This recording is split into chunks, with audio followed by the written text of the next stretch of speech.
L'automne de 1856 déployait ses couleurs cuivrées sur les toits d'Ardoise de Lyon, cette ville industrielle où la soie tissait autant de fortune que de secrets.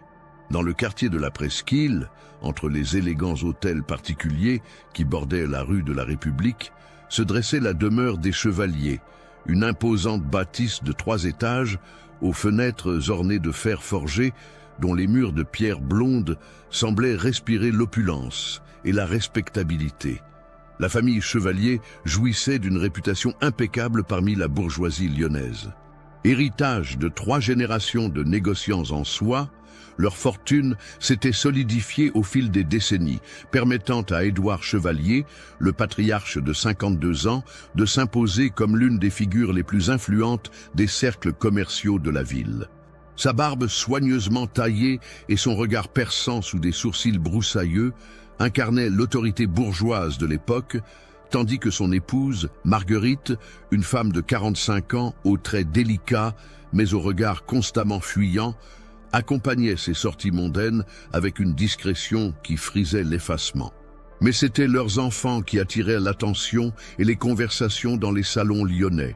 Henri, l'aîné de 28 ans, avait hérité du tempérament dominateur de son père et de sa prestance naturelle. Grand, élancé, toujours impeccablement vêtu, il dirigeait déjà une partie des affaires familiales avec une main de fer dissimulée sous des manières raffinées. Son frère cadet, Auguste, âgé de 26 ans, présentait un contraste saisissant. Plus petit, plus nerveux, il compensait son physique moins imposant par une intelligence acérée et une capacité troublante à observer et analyser chaque détail de son entourage. Puis venaient les 3 sœurs, véritables joyaux de la famille, aux yeux de la société lyonnaise. Célestine, 24 ans, était unanimement considérée comme une beauté remarquable. Ses cheveux châtains ondulés encadraient un visage aux traits fins et ses yeux verts pailletés d'or semblaient refléter une mélancolie précoce qui n'échappait qu'aux observateurs les plus superficiels. Adélaïde, 22 ans, possédait une beauté plus discrète mais non moins troublante, avec ses cheveux d'un blond doré qu'elle portait toujours relevés en chignon strict, révélant une nuque gracile que les jeunes gens de la bourgeoisie regardaient avec admiration lors des bals. Enfin, la Benjamine, Eugénie, 19 ans à peine, rayonnait d'une fraîcheur juvénile qui contrastait étrangement avec l'ombre de tristesse qui semblait parfois voiler son regard d'un bleu profond. La demeure elle-même reflétait le statut de la famille. Le hall d'entrée, pavé de marbre italien, accueillait les visiteurs sous un imposant lustre en cristal de Bohême. Les murs étaient ornés de portraits familiaux, au cadre doré, témoignant de générations de réussite commerciale. Le grand escalier en acajou, aux rampes sculptées de motifs floraux, menait aux étages privés où se succédaient salons, chambres et boudoirs, décorés avec le goût raffiné de l'époque. Chaque pièce respirait le luxe discret. Tapis persans, meubles marquetés, bibliothèque garnie de cuir rouge et ces lourdes tentures de velours bordeaux qui filtraient la lumière extérieure, créant dans toute la maison une atmosphère feutrée et intimiste. Les domestiques, une dizaine de personnes dirigées par mademoiselle Bruno, la gouvernante, évoluaient dans cette demeure avec une discrétion remarquable. Ils avaient appris au fil des années de service à se faire oublier, à déplacer silencieusement, à détourner le regard au bon moment. Leur loyauté à la famille Chevalier semblait absolue, nourrie autant par la générosité de leur salaire que par une forme de respect mêlé de crainte envers leurs employeurs. Les journées de la famille suivaient un rituel immuable. Le matin, après un petit déjeuner pris en silence dans la salle à manger lambrissée, Édouard et ses fils partaient gérer les affaires familiales dans leur bureau de la rue Mercière, au cœur du quartier de la Soie. Marguerite consacrait sa matinée aux tâches domestiques, supervisant le personnel avec une attention méticuleuse, tandis que ses filles s'adonnaient aux activités convenant à leur rang. Broderie, lecture, musique et leçons particulières avec des précepteurs triés sur le volet. L'après-midi était généralement consacré aux visites et aux réceptions. La famille Chevalier tenait salon tous les jeudis accueillant l'élite lyonnaise dans leur grand salon aux murs tendus de soie jaune pâle, où trônait un piano fort et rare, sur lequel Célestine et Adélaïde interprétaient avec talent les œuvres de Chopin et de Schumann. Ces réceptions étaient des événements attendus. On y discutait affaires, politique et culture, dans une atmosphère de raffinement qui faisait la fierté d'Édouard. Pourtant, malgré cette façade parfaite, certains détails troublaient les observateurs les plus attentifs. Les trois sœurs, si admirées pour leur beauté et leur éducation, présentaient des comportements qui intriguaient. Elles parlaient peu en société, se contentant de répondre poliment aux questions qu'on leur adressait, mais toujours en jetant des regards furtifs vers leurs frères ou leurs pères. Leur sourire, bien que gracieux, semblait parfois forcé, et leurs mains tremblaient légèrement lorsqu'elles servaient le thé ou jouaient du piano devant les invités.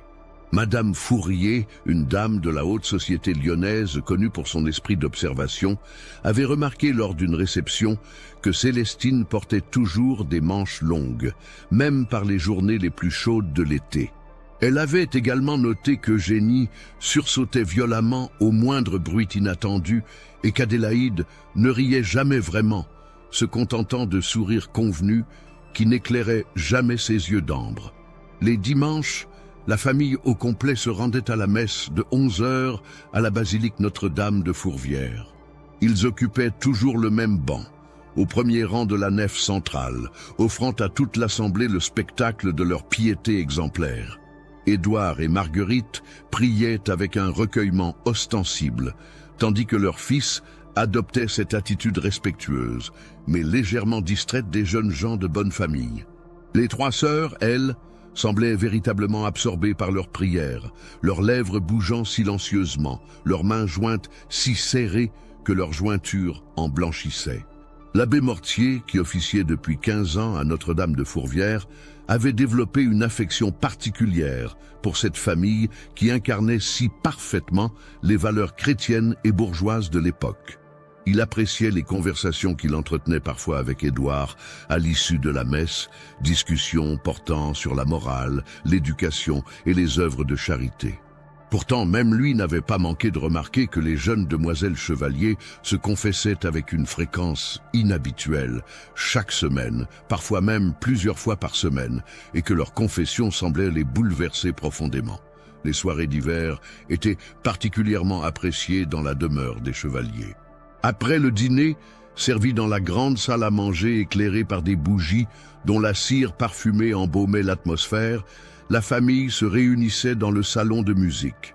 Marguerite brodait en silence. Édouard lisait ses journaux dans son fauteuil en cuir, tandis que ses fils fumaient leurs cigares en discutant commerce ou politique. Les filles, elles, s'installaient près de la cheminée où crépitait un feu de bois, Célestine et Adélaïde alternant au piano, Eugénie tournant les pages des partitions. Ces moments de quiétude familiale présentèrent pourtant des aspects troublants pour qui savait observer. Henri et Auguste ne quittaient jamais leur sœur des yeux lorsque celle-ci jouait, leur regard s'attardant avec une intensité difficile à interpréter. Parfois, l'un ou l'autre se levait pour venir tourner une page de partition, profitant de l'occasion pour effleurer une épaule ou murmurer quelques mots à l'oreille de l'une de ses sœurs. Ces gestes, en apparence fraternels, s'accompagnaient toujours d'un léger recul de la jeune femme concernée et d'un rougissement qui pouvait passer pour de la timidité. Les repas familiaux révélaient également des dynamiques particulières. Édouard trônait en bout de table, dirigeant les conversations avec autorité, tandis que Marguerite, à l'autre extrémité, supervisait silencieusement le service.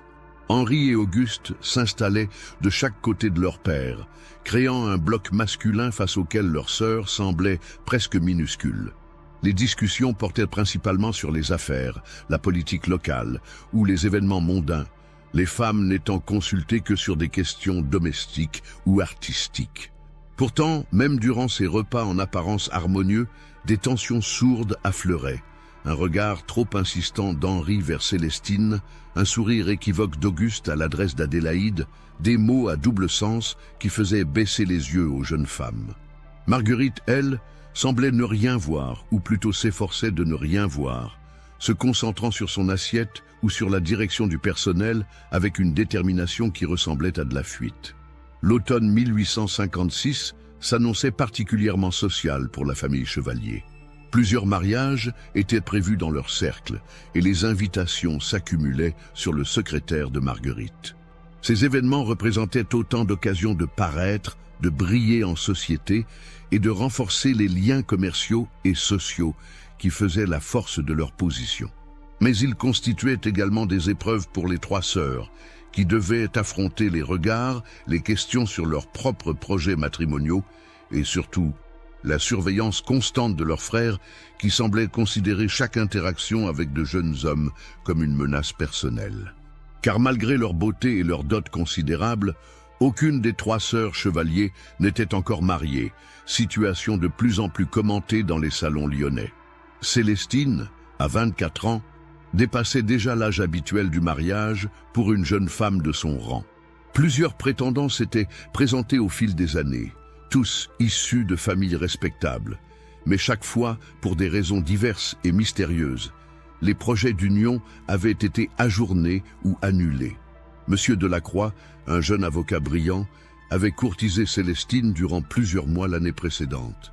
Leur fiançailles semblait imminente lorsque, brutalement, il avait cessé ses visites, prétextant des obligations professionnelles qui l'appelaient à Paris.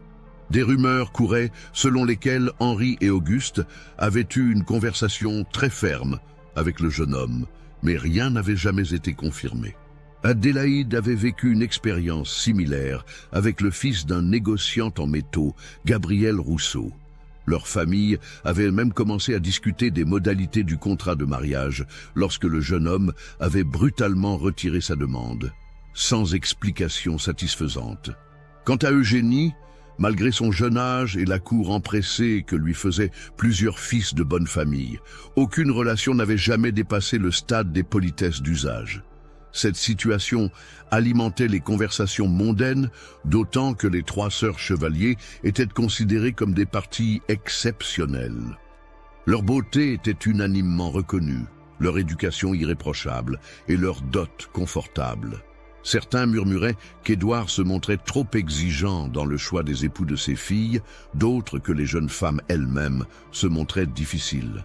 Mais les plus observateurs commençaient à noter l'attitude possessive d'Henri et d'Auguste envers leurs sœurs, cette manière qu'ils avaient de s'interposer dans toute conversation, de monopoliser leur attention et de décourager par leur présence constante les éventuels prétendants.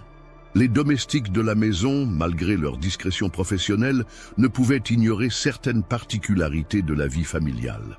Mademoiselle Bruneau, la gouvernante, une femme de 50 ans au service des Chevaliers depuis 15 années, avait appris à ne pas poser de questions sur les cris étouffés qui s'échappaient parfois des chambres des demoiselles, tard le soir. Elle avait également cessé de s'étonner de retrouver, certains matins, des vêtements féminins déchirés dans les corbeilles à linge, ou des draps tachés de sang qu'elle attribuait diplomatiquement aux indispositions féminines. Marie, la femme de chambre personnelle des trois sœurs, une jeune fille de 19 ans originaire d'un village des environs de Lyon, avait été choisie pour sa discrétion et sa naïveté. Pourtant, même elle ne pouvait ignorer les bleus mystérieux qu'elle découvrait parfois sur les bras ou le dos de ses maîtresses lors de leur toilette, marque que ces dernières attribuaient invariablement à des chutes ou des maladresses. Elle avait également remarqué que mademoiselle Célestine pleurait souvent en silence, que mademoiselle Adélaïde sursautait au moindre bruit et que mademoiselle Eugénie avait développé la troublante habitude de se gratter les bras jusqu'au sang lorsqu'elle était nerveuse. L'atmosphère de la maison Chevalier présentait donc ce paradoxe troublant d'une façade parfaitement harmonieuse, dissimulant des tensions et des mystères que personne n'osait véritablement questionner. La respectabilité de la famille, sa position sociale et la discrétion de ses membres créaient un voile d'impunité sous lequel semblèrent se dissimuler des réalités beaucoup plus sombres que ne le laissaient supposer les apparences. En cette fin d'octobre 1856, alors que les premières gelées blanchissaient les pavés de Lyon et que les cheminées de la bourgeoisie commençaient à fumer dans la brume matinale, la famille Chevalier continuait à incarner l'image parfaite de la réussite sociale et de l'harmonie familiale. Mais dans l'ombre de cette respectabilité, des secrets terribles attendaient leur heure, prêts à exploser et à révéler au grand jour une réalité qui dépasserait l'imagination des habitants les plus perspicaces de cette ville industrielle, où la soie tissait autant de fortune que de mensonges. De où vous nous suivez? Laissez-nous vos commentaires. Les premiers signes de l'étrange réalité qui se cachait derrière les murs de la demeure Chevalier commencèrent à émerger par un froid matin de novembre 1856. Madame Victorine Morel, une veuve de 60 ans qui habitait la maison mitoyenne, fut la première à évoquer publiquement ses préoccupations lors du thé hebdomadaire qu'elle prenait avec ses voisines dans le salon de Madame Beaumont, rue de la Charité. « Mes chers amis, dit-elle en posant sa tasse de porcelaine avec un léger tremblement, je ne sais plus que penser de ce qui se passe chez nos voisins chevaliers. Depuis plusieurs semaines, j'entends des bruits qui me troublent profondément. » Madame Beaumont, une femme corpulente aux joues rougeaudes qui tenait salon avec la régularité d'une horloge, se pencha vers son invité avec un intérêt mal dissimulé. « Que voulez-vous dire, ma chère Victorine ? Des bruits de quelle nature? Des cris étouffés, des pleurs et parfois ce qui ressemble à des coups, murmura Madame Morel en jetant des regards inquiets autour d'elle, comme si les murs pouvaient l'entendre. Cela se produit toujours tard le soir, vers 11h ou minuit. Au début, j'ai cru qu'il s'agissait peut-être de disputes domestiques. Vous savez comme les jeunes gens peuvent être emportés. Mais ces sons, ils proviennent des étages supérieurs, là où se trouvent les chambres des demoiselles. Les autres dames présentes échangèrent des regards lourds de sous-entendus. Madame Fourier, qui avait déjà noté les comportements étranges des sœurs Chevalier lors des réceptions, hocha la tête gravement. Je dois avouer que j'ai également remarqué des choses troublantes concernant ces jeunes femmes. Leur manière de se tenir, toujours si raide, leurs regards fuyants, et cette façon qu'elles ont de trembler lorsque leur frère s'approche d'elles. Leur frère, répéta Madame Beaumont, ses sourcils se fronçant. Que voulez-vous insinuer, cher ami? Je n'insinue rien, répliqua Madame Fourier avec prudence. Mais j'observe. Henri et Auguste Chevalier manifestent envers leur sœur une attention qui dépasse ce qu'on attend normalement de frères protecteurs. Ils ne les quittent jamais des yeux en société, interviennent dans toutes leurs conversations, et j'ai remarqué qu'ils ont ce geste troublant de poser constamment leurs mains sur les épaules ou les bras de leur sœur, d'une manière qui met visiblement ces dernières mal à l'aise. Madame de Villeneuve, une aristocrate déchue qui avait conservé ses manières hautaines malgré la réduction de sa fortune, se joignit à la conversation avec une mine scandalisée. Maintenant que vous le mentionnez, j'ai effectivement noté lors du dernier bal chez les Martineau que ni Célestine ni Adélaïde n'ont dansé une seule fois, bien qu'elles aient reçu de nombreuses invitations. Leurs frères se sont interposés à chaque fois, prétextant que leur sœur était fatiguée ou souffrante. « Et qu'en est-il de leur mère ?» demanda une autre dame. « Marguerite Chevalier me semble toujours si absente, si effacée. Une épouse et mère digne de ce nom ne devrait-elle pas s'assurer du bien-être de ses filles? C'est là tout le mystère, soupira Madame Morel. J'ai l'impression qu'elle aussi vit dans la peur. Avez-vous remarqué comme elle baisse constamment les yeux, comme elle semble toujours chercher à se faire oublier, et cette manière qu'elle a de sursauter lorsque son époux élève la voix? Ces conversations, multipliées dans plusieurs salons de la bourgeoisie lyonnaise, commençait à créer, autour de la famille Chevalier, un climat de suspicion qui contrastait violemment avec leur réputation jusqu'alors irréprochable. Mais la position sociale d'Édouard, sa fortune et le respect qu'inspirait généralement la famille constituaient autant de barrières qui rendaient difficiles les accusations directes. Pendant ce temps, dans l'intimité de la demeure familiale, la réalité dépassait largement les soupçons les plus audacieux de leurs voisins. La routine quotidienne des trois sœurs chevaliers était régie par un système de contraintes et de terreurs psychologiques qui avait transformé leur existence en un cauchemar permanent, dissimulé derrière le vernis de l'éducation bourgeoise et des convenances sociales. Chaque matin, vers 6 heures, Célestine, Adélaïde et Eugénie étaient réveillées par Marie, leur femme de chambre, qui leur apportait de l'eau chaude pour leur toilette. Mais contrairement à ce qui se passait dans les autres familles de leur rang, leurs frères avaient établi une règle particulière. Les jeunes femmes devaient être habillées et prêtes à les recevoir dans leur chambre avant 7 heures, pour les salutations fraternelles matinales, selon l'expression consacrée qu'avait imposée Henri. Ces salutations constituaient en réalité le premier calvaire de chaque journée. Henri et Auguste pénétraient dans les chambres de leurs sœurs sous prétexte de s'enquérir de leur santé et de leur humeur, mais ces visites s'accompagnaient d'attouchements déguisés en gestes affectueux, de baisers prolongés sur les joues et le front, et de commentaires sur leur apparence qui dépassaient largement les limites de la décence fraternelle. « Ma chère Célestine », murmurait Henri en caressant les cheveux de sa sœur aînée, « comme tu es ravissante ce matin. Cette robe bleue fait ressortir tes yeux d'une manière troublante. » Et ses mains s'attardaient sur sa nuque, ses épaules, descendant parfois le long de ses bras d'une manière qui la faisait frissonner de dégoût et de peur. Auguste, lui, préférait s'attaquer à Adélaïde et à Eugénie, alternativement ou ensemble, selon son humeur. Il avait développé un système pervers de correction pour les moindres défauts qu'il prétendait déceler dans leur tenue ou leur comportement. « Adélaïde, ma sœur chérie, ton corsage est mal ajusté », disait-il avec un sourire qui ne trompait personne sur ses intentions. Et il procédait lui-même aux ajustements nécessaires, ses mains explorant le corps de la jeune femme sous prétexte de parfaire sa toilette. Ces séances matinales duraient généralement une demi-heure, pendant laquelle les trois sœurs enduraient en silence les caresses et les commentaires de leurs frères, pétrifiées par un mélange de honte, de dégoût et de terreur. Elles avaient appris depuis longtemps que toute résistance, toute protestation ne faisait qu'aggraver leur situation et entraînait des punitions nocturnes dont elles gardaient des marques sur leur corps pendant des semaines. Le petit déjeuner familial qui suivait ces épreuves matinales se déroulait dans un silence pesant.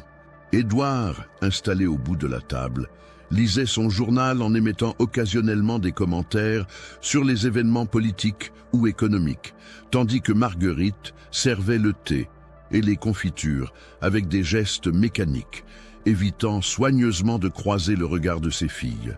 Henri et Auguste, eux, continuaient leur jeu pervers, glissant des sous-entendus dans leurs conversations, effleurant accidentellement les mains de leur sœur lorsqu'ils se passaient le sucre ou le beurre, et guettant avec une satisfaction malsaine les tressaillements et les rougissements que provoquaient leurs gestes. « Célestine paraît bien pâle ce matin », observait Henri avec une fausse sollicitude. « Peut-être devrait-elle prendre l'air dans le jardin, en ma compagnie naturellement, pour s'assurer qu'elle ne fait pas de malaise. »« Excellente idée, mon frère, » renchérissait Auguste. « D'ailleurs, je trouve qu'Adélaïde aussi manque de couleur. Une petite promenade nous ferait le plus grand bien à tous. » Ces promenades, dans le jardin clos de la propriété, constituaient en réalité des occasions supplémentaires d'isoler leurs sœurs pour les soumettre à leurs caprices.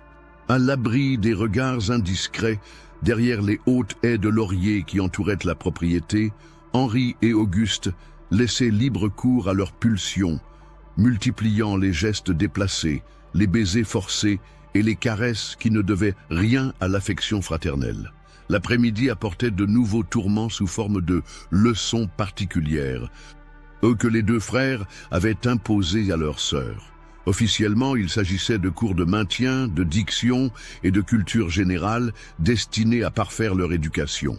En réalité, ces séances se déroulaient dans le bureau d'Édouard, transformé pour l'occasion en chambre de tortures psychologiques, où Henri et Auguste soumettaient leurs sœurs à des humiliations raffinées. « La posture, mesdames, la posture !» s'écriait Henri en faisant répéter à ses sœurs des exercices de maintien qui nécessitaient des positions inconfortables et dégradantes.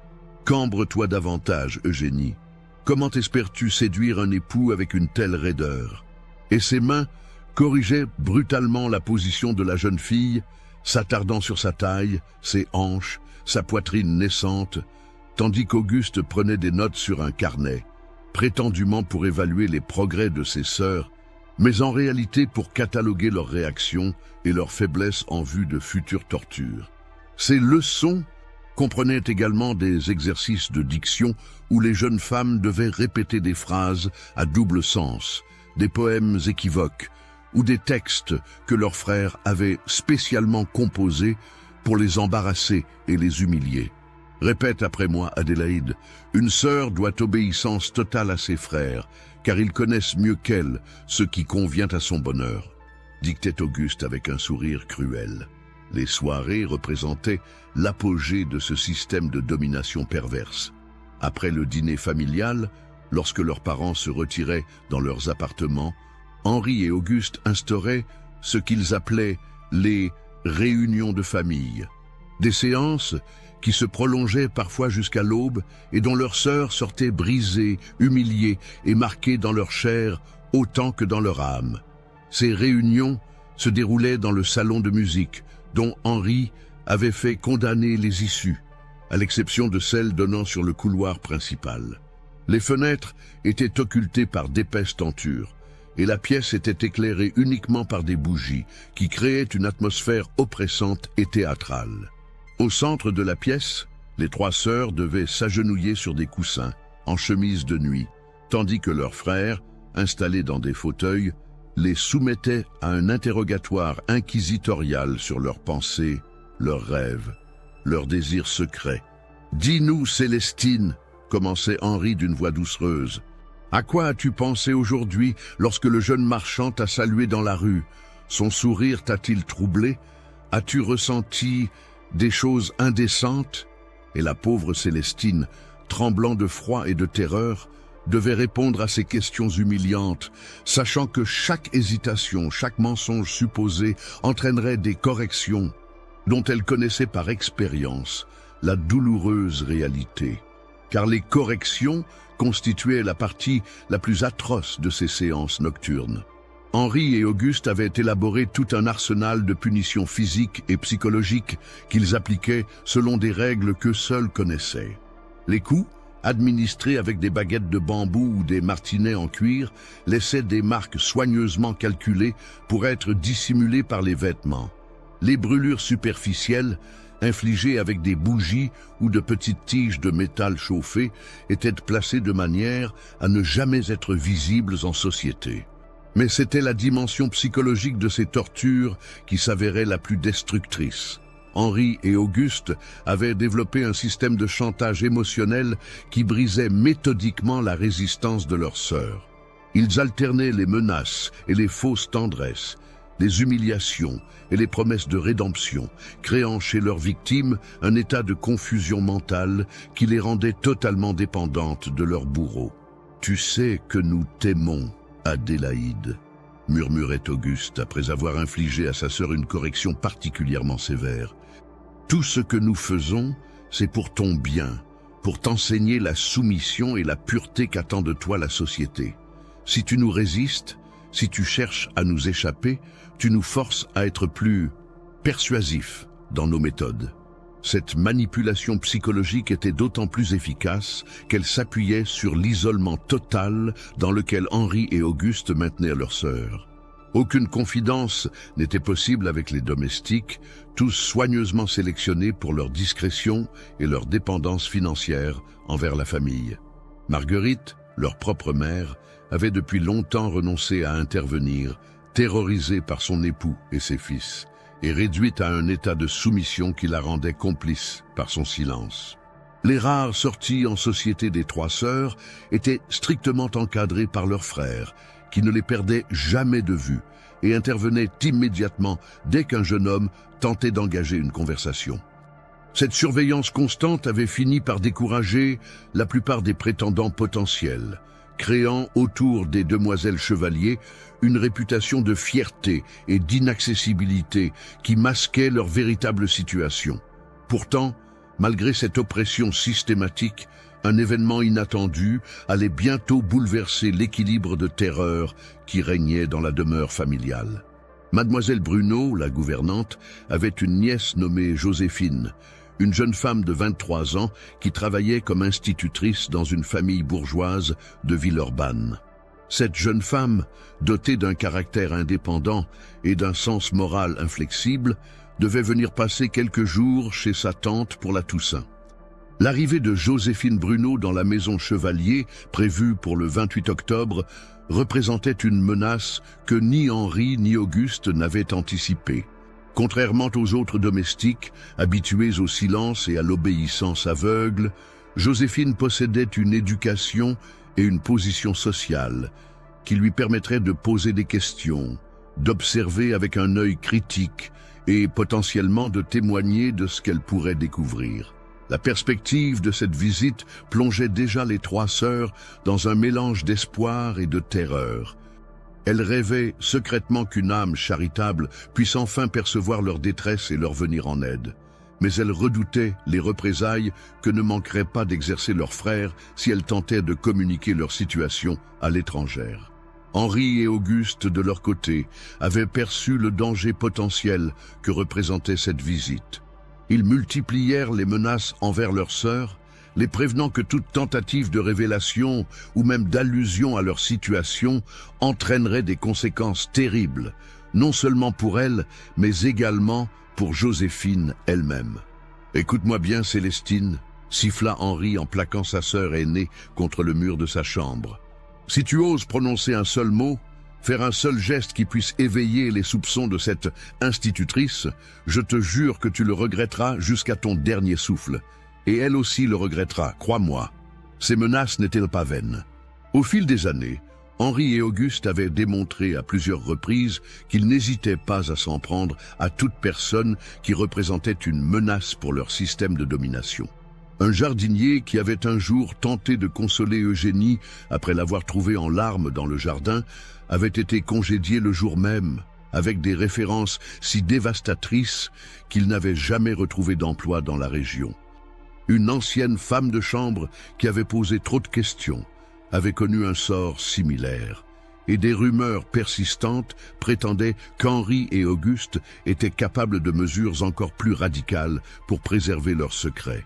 La tension qui régnait dans la maison à l'approche de la visite de Joséphine était palpable. Les domestiques eux-mêmes semblaient ressentir cette atmosphère électrique, redoublant de discrétion et d'efficacité pour éviter d'attirer l'attention. Marguerite multipliait les activités domestiques compulsives, réorganisant sans cesse des placards déjà parfaitement rangés, comme si l'agitation pouvait lui faire oublier l'angoisse qui l'étreignait.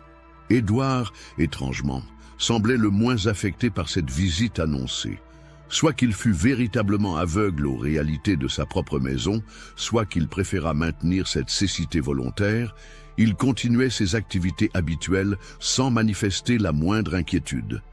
Cette attitude renforçait l'impression de toute puissance que cultivaient ses fils, convaincus de bénéficier de son approbation tacite, sinon de sa complicité active. Les préparatifs de la visite révélèrent d'ailleurs toute l'hypocrisie de cette famille qui excellait dans l'art de la dissimulation. La chambre d'amis était préparée avec un soin méticuleux, ornée des plus beaux meubles et des plus belles étoffes, comme si la beauté du décor pouvait masquer la laideur des secrets qu'abritait la maison. Henri et Auguste répétaient avec leur sœur les attitudes à adopter, les réponses à donner aux éventuelles questions, les sourires à afficher pour donner l'image parfaite d'une famille unie et harmonieuse. « Rappelez-vous » martélait Auguste lors d'une de ces répétitions humiliantes. « Vous êtes des jeunes femmes comblées, chéries par leurs frères, protégées par leur famille et parfaitement heureuses de votre sort. Le moindre soupir déplacé, le moindre regard de détresse, et vous savez ce qui vous attend. » Ces répétitions se déroulaient dans le salon de musique où les trois sœurs devaient jouer leur rôle de jeunes femmes épanouies sous le regard scrutateur de leur tortionnaire. Elles répétaient leurs sourires, leurs réponses convenues, leurs gestes gracieux, comme des actrices préparant une représentation dont leur vie dépendait. Et c'était bien le cas. Elle savait que la moindre fausse note pourrait leur valoir des nuits de supplice dont elle porterait les marques pendant des semaines. L'ironie de cette situation n'échappait à aucune des trois sœurs. Elles qui rêvaient depuis tant d'années d'une occasion de révéler leur calvaire, de trouver enfin une oreille compatissante et un secours efficace, se voyaient contraintes de participer activement à leur propre dissimulation. Chaque répétition les enfonçait un peu plus dans le désespoir, renforçant leur sentiment d'impuissance et d'isolement. Célestine, l'aînée, avait développé au fil des années une forme de résignation douloureuse qui lui permettait de survivre aux épreuves quotidiennes. Elle s'était construit un monde intérieur où elle se réfugiait lors des pires moments, s'imaginant dans une vie différente, libre et respectée. Mais l'approche de la visite de Joséphine réveillait en elle des espoirs qu'elle s'efforçait de réprimer, sachant combien ils étaient dangereux. Adélaïde, plus révoltée que ses sœurs, avait conservé une flamme de rébellion qui rendait ses souffrances plus vives, mais aussi plus visibles. Ses frères devaient redoubler de vigilance et de cruauté pour maintenir son obéissance, ce qui faisait d'elle la victime privilégiée de leurs pires excès. L'annonce de la visite avait fait naître en elle une détermination farouche. Coûte que coûte, elle trouverait un moyen de faire comprendre à Joséphine la véritable nature de leur situation. Eugénie, la benjamine, oscillait entre une terreur paralysante et des bouffées d'espoir incontrôlables. Sa jeunesse et sa sensibilité rendaient particulièrement atroces les traitements qu'elle subissait, mais elles alimentaient également ses rêves d'évasion et de justice. Elle avait commencé à tenir un journal secret dissimulé derrière une latte de parquet descellée dans sa chambre où elle consignait avec une précision douloureuse les détails de son calvaire quotidien. Ce journal, écrit d'une écriture tremblante à l'encre pâle, constituait peut-être le seul témoignage authentique de l'horreur qui se déroulait derrière les murs respectables de la demeure Chevalier. Eugénie y décrivait avec une lucidité terrifiante les mécanismes de domination mis en place par ses frères, leurs méthodes d'intimidation, leur raffinement cruel et les dégradations progressives qu'elle observait chez ses sœurs et elle-même. 28 octobre 1856, écrivait-elle dans sa dernière entrée. Demain arrive Joséphine. Henri a dit qu'il nous tuerait toutes plutôt que de nous laisser parler. Je le crois. Mais je ne peux plus supporter cette vie. Si Dieu nous envoie cette chance, je la saisirai, même si je dois en mourir. Cette détermination désespérée de la plus jeune des sœurs Chevalier allait bientôt se heurter à la réalité d'une situation plus complexe et plus dangereuse qu'elle ne l'imaginait. Car Henri et Auguste n'avaient pas l'intention de laisser au hasard le soin de préserver leur secret. Ils avaient élaboré un plan détaillé pour neutraliser toute velléité de révélation de la part de leur sœur, plan qui impliquait des mesures si radicales qu'elles dépassaient même l'imagination de leurs victimes habituelles. L'arrivée imminente de Joséphine Bruneau marquait donc un tournant décisif dans l'histoire tragique de la famille Chevalier. Pour la première fois depuis des années, une faille s'ouvrait dans le système d'oppression parfaitement huilé mis en place par Henri et Auguste. Mais cette faille représentait-elle une opportunité de salut ou un piège encore plus terrible? Les heures à venir allaient le révéler dans un affrontement entre l'espoir et la terreur qui dépasserait toutes les épreuves précédentes. Si cette histoire macabre vous a donné des frissons, partagez-la avec un ami qui adore les contes de terreur. Le 28 octobre 1856, par un matin gris, où la brume de la Saône enveloppait Lyon d'un linceul humide, Joséphine Bruneau descendit du coche qui l'avait menée de Villeurbanne jusqu'à la demeure des Chevaliers. Grande, élancée, les cheveux châtains relevés en un chignon strict qui soulignait la fermeté de ses traits, elle portait la robe noire et sobre qui convenait à sa profession d'institutrice. Mais ce qui frappait le plus chez cette jeune femme de 23 ans, c'était l'intelligence vive qui brillait dans ses yeux bruns et cette manière directe qu'elle avait de regarder les gens, sans la déférence habituelle de sa condition sociale. Mademoiselle Bruneau, la gouvernante, accueillit sa nièce avec une affection mêlée d'une nervosité qu'elle tentait vainement de dissimuler. « Ma chère Joséphine, comme je suis heureuse de te voir, tu as fait bon voyage, les routes n'étaient pas trop boueuses. Joséphine embrassa sa tante avec chaleur, mais son regard observateur ne manqua pas de noter la tension qui crispait les traits habituellement sereins de la gouvernante. Le voyage s'est très bien déroulé, ma tante, mais vous me semblez préoccupée. Tout va bien dans cette maison? Mais bien sûr, ma chérie, s'empressa de répondre mademoiselle Bruno avec un rire forcé. C'est simplement l'effervescence des préparatifs pour ta visite. Monsieur et madame Chevalier sont enchantés de ta venue et leurs enfants ont hâte de faire ta connaissance. Cette mention de la famille Chevalier fit naître dans les yeux de Joséphine une lueur d'intérêt. Depuis des années, elle entendait sa tante évoquer avec respect et admiration cette famille modèle de la bourgeoisie lyonnaise sans jamais percevoir dans ses propos la moindre ombre de critique ou d'inquiétude. Pourtant, aujourd'hui, quelque chose dans l'attitude de mademoiselle Bruno trahissait une anxiété qui éveilla immédiatement sa curiosité. Les présentations officielles eurent lieu dans le grand salon, après que Joséphine eut été installée dans la chambre d'amis et eut pris le temps de se rafraîchir.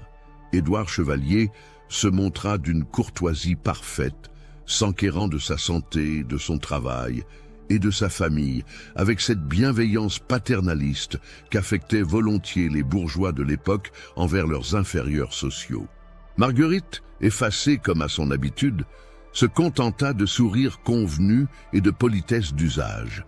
Mais ce fut la rencontre avec Henri et Auguste qui marqua véritablement le premier choc de cette visite. Les deux frères firent leur entrée dans le salon, avec cette assurance hautaine qui caractérisait leur comportement habituel, s'attendant visiblement à impressionner la jeune institutrice par leur prestance et leur raffinement.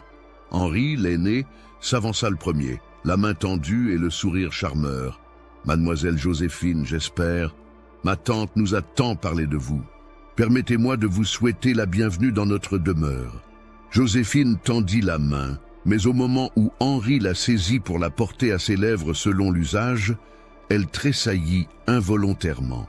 Il y avait dans le contact de cette main, dans la manière dont les doigts d'Henri s'attardaient sur les siens, dans l'intensité de son regard, quelque chose d'équivoque qui déclencha immédiatement ses instincts de méfiance. Auguste, à son tour, s'approcha avec cette démarche féline qui lui était habituelle. Plus petit que son frère, il compensait par une intensité troublante qui mettait mal à l'aise. « Nous sommes ravis de recevoir une personne de votre éducation et de votre intelligence, mademoiselle. J'espère que votre séjour parmi nous vous permettra de découvrir tous les charmes de notre vie familiale. » Cette manière d'appuyer sur certains mots, ce sourire ambigu qui accompagnait ses paroles, cette façon de la détailler du regard, comme s'il évaluait une marchandise, tout cela confirma les premières impressions déplaisantes de Joséphine. Elle avait suffisamment d'expérience des hommes et de leur comportement pour reconnaître immédiatement les signes d'une sensualité déplacée et malsaine. Mais c'est l'entrée des trois sœurs qui provoqua chez elle un véritable choc. Célestine, Adélaïde et Eugénie pénétrèrent dans le salon avec des gestes si mesurés, si artificiels, qu'ils trahissaient immédiatement une contrainte invisible. Leur sourire semblait peint sur leur visage. Leurs yeux fuyaient constamment vers leur frère, comme pour quêter une approbation ou redouter une réprimande, et leur manière de se tenir, si rigide, si peu naturelle, évoquait irrésistiblement des marionnettes manipulées par des fils invisibles. « Mes chères sœurs », dit Henri avec cette douceur doucereuse qui caractérisait ses rapports publics avec elle, « permettez-moi de vous présenter mademoiselle Joséphine Bruno, la nièce de notre chère gouvernante. » Les trois jeunes femmes s'avancèrent à l'unisson, comme si elles avaient répété ce mouvement et exécutèrent une révérence parfaite. Mais Joséphine, habituée à observer les comportements de ses jeunes élèves, nota immédiatement 1000 détails troublants. Les mains qui tremblaient légèrement, les regards qui ne se posaient jamais franchement sur elle, cette manière qu'avaient les trois sœurs de se tenir légèrement en retrait, comme si elles cherchaient à se protéger de quelque menace invisible. « Nous sommes enchantés de votre venue, mademoiselle », récita Célestine, d'une voix douce mais étrangement monocorde. Nous espérons que votre séjour vous sera agréable. » Joséphine répondit aux politesses d'usage, mais son attention était entièrement concentrée sur l'observation de cette famille qui lui paraissait de plus en plus étrange.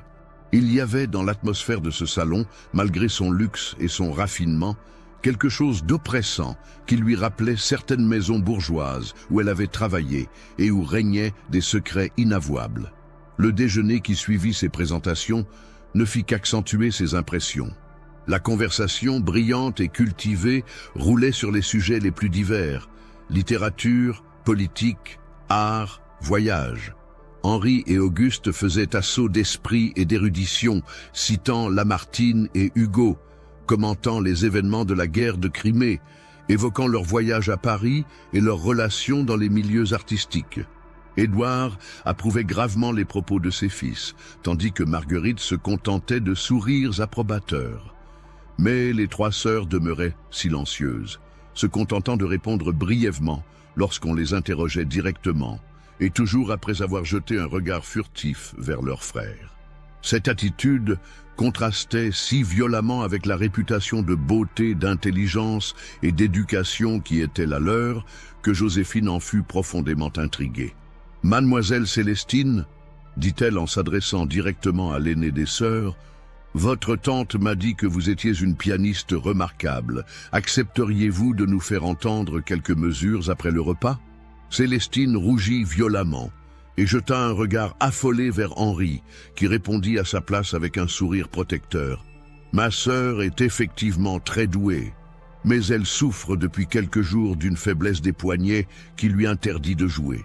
N'est-ce pas, ma chère Célestine ?»« Oui, oui, c'est exact, » balbutia la jeune femme en baissant les yeux. « Je suis désolée, mademoiselle. » Cette excuse, manifestement improvisée, et la terreur qui se peignait sur le visage de Célestine achevèrent de convaincre Joséphine que quelque chose de grave se dissimulait dans cette famille. Son expérience d'institutrice l'avait habituée à déceler les signes de maltraitance chez les enfants, et tout ce qu'elle observait chez les trois sœurs Chevalier correspondait aux symptômes qu'elle connaissait: peur permanente, soumission excessive, gestes contrôlés, regards fuyants. L'après-midi fut consacré à une promenade dans le jardin où Henri et Auguste s'attachèrent à distraire leur invité par des conversations aimables sur les plantes et l'aménagement paysager. Mais Joséphine remarqua que les trois sœurs qui les accompagnaient marchaient toujours à distance respectueuse de leur frère, ne s'approchant jamais d'elle et évitant soigneusement tout contact physique, même accidentel. À un moment, alors qu'Auguste s'était éloigné pour cueillir des fleurs, Joséphine tenta de profiter de cette relative intimité pour engager une conversation avec Adélaïde, qui semblait la plus accessible des trois sœurs. « Ces jardins sont magnifiques, » commença-t-elle. « Vous devez aimer vous y promener le soir quand la fraîcheur tombe. » Adélaïde la regarda avec une expression où se mêlaient surprise et terreur, comme si cette simple question révélait des abîmes de souffrance. « Non, non, mademoiselle. Nous ne sortons jamais seuls le soir. Nos frères... » Mais Henri, qui n'avait pas perdu un mot de cet échange, s'interposa immédiatement. « Nos sœurs sont très prudentes, mademoiselle Joséphine. Une jeune femme ne saurait se promener seule, même dans un jardin privé. La sécurité avant tout, n'est-ce pas ?» Ce ton possessif, cette manière de couper court à toute conversation privée avec ses sœurs, cette surveillance constante, tout cela confirmait les soupçons de Joséphine. Mais elle était trop prudente pour révéler immédiatement ses impressions, préférant observer et accumuler les preuves avant d'agir. Le soir venu, après un dîner aussi guindé que le déjeuner, la famille se réunit dans le salon de musique pour la soirée traditionnelle. Édouard lut quelques passages de journaux, Marguerite broda en silence et Henri proposa une partie de whist.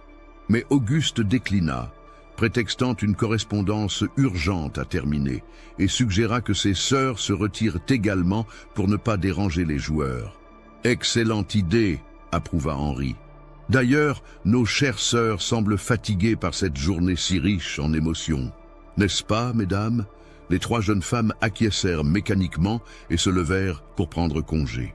Mais au moment où Eugénie, la dernière, s'apprêtait à sortir du salon, Elle se retourna brusquement vers Joséphine et la fixa avec une intensité désespérée, comme si elle tentait de lui transmettre un message muet. Puis, comprenant que son regard prolongé risquait d'attirer l'attention, elle baissa précipitamment les yeux et sortit à la suite de ses sœurs. Ce regard, chargé d'une détresse si évidente qu'il en était déchirant, bouleversa profondément Joséphine. Elle avait vu cette expression dans les yeux d'enfants battus, cette supplication muette de victimes qui n'osent pas crier au secours, mais espèrent désespérément qu'on devine leur souffrance. À partir de cet instant, elle sut avec certitude que les 3 sœurs chevaliers étaient en danger et qu'elle était peut-être leur seul espoir de salut. La partie de whist se déroula dans une atmosphère de plus en plus tendue. Henri et Auguste manifestaient une courtoisie exquise envers leur invité, mais Joséphine sentait sous cette façade polie une hostilité croissante, comme s'ils percevaient instinctivement qu'elle représentait une menace pour leur secret. Leurs sourires se faisaient plus crispés, leurs plaisanteries plus forcées, et ils multipliaient les allusions à son travail d'institutrice, comme pour lui rappeler sa condition sociale et l'inciter à plus de discrétion. « Vous devez voir tant de choses intéressantes dans votre profession », observa Auguste avec un sourire ambigu. « Les familles bourgeoises ont parfois des particularités qui doivent vous amuser, mais j'imagine qu'une personne de votre intelligence sait faire preuve de discrétion quand les circonstances l'exigent. » Cette allusion à peine voilée fit frémir Joséphine, qui comprit qu'elle était déjà identifiée comme un danger potentiel. Mais elle parvint à conserver son calme et répondit avec un sourire innocent. « La discrétion fait effectivement partie des qualités essentielles de mon métier, monsieur Auguste, mais elle ne doit jamais nous empêcher d'agir quand nous sommes témoins d'injustice. » Le mot « injustice » tomba comme une pierre dans la conversation. Henri se raidit imperceptiblement.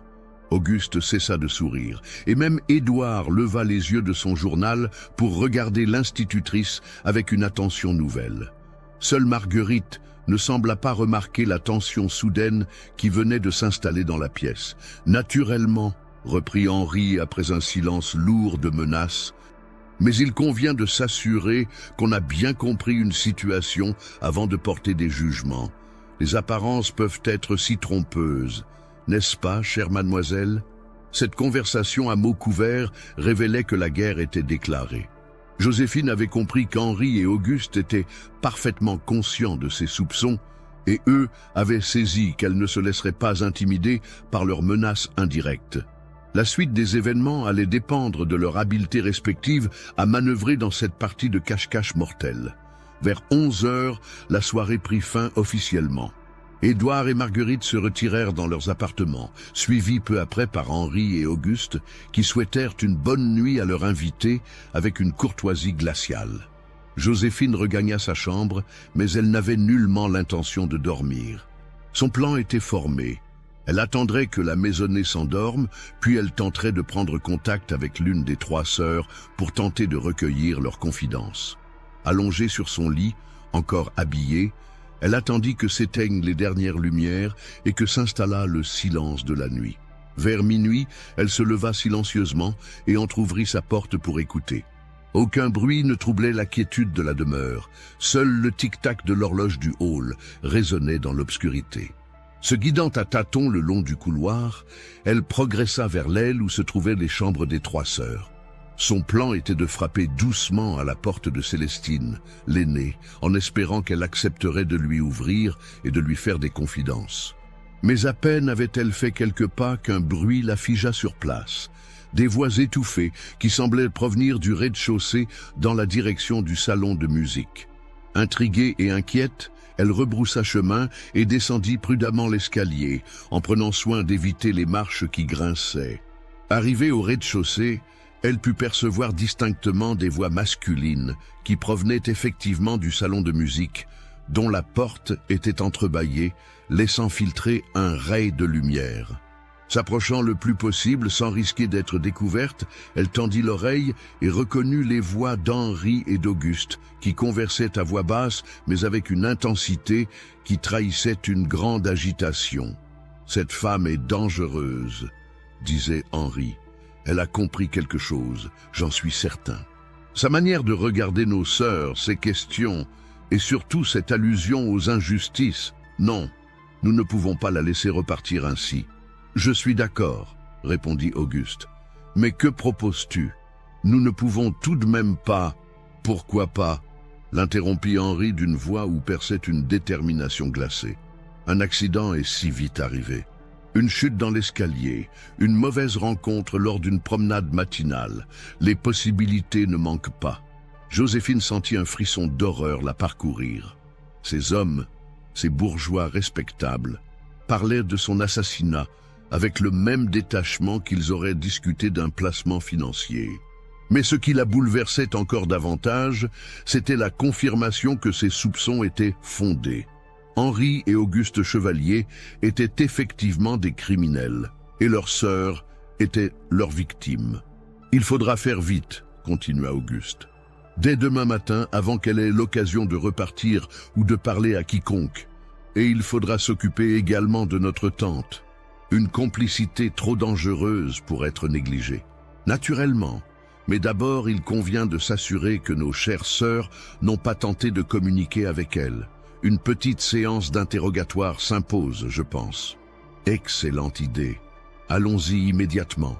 Cette nuit sera décisive. » Joséphine entendit des bruits de chaises repoussées et comprit qu'Henri et Auguste s'apprêtaient à sortir du salon.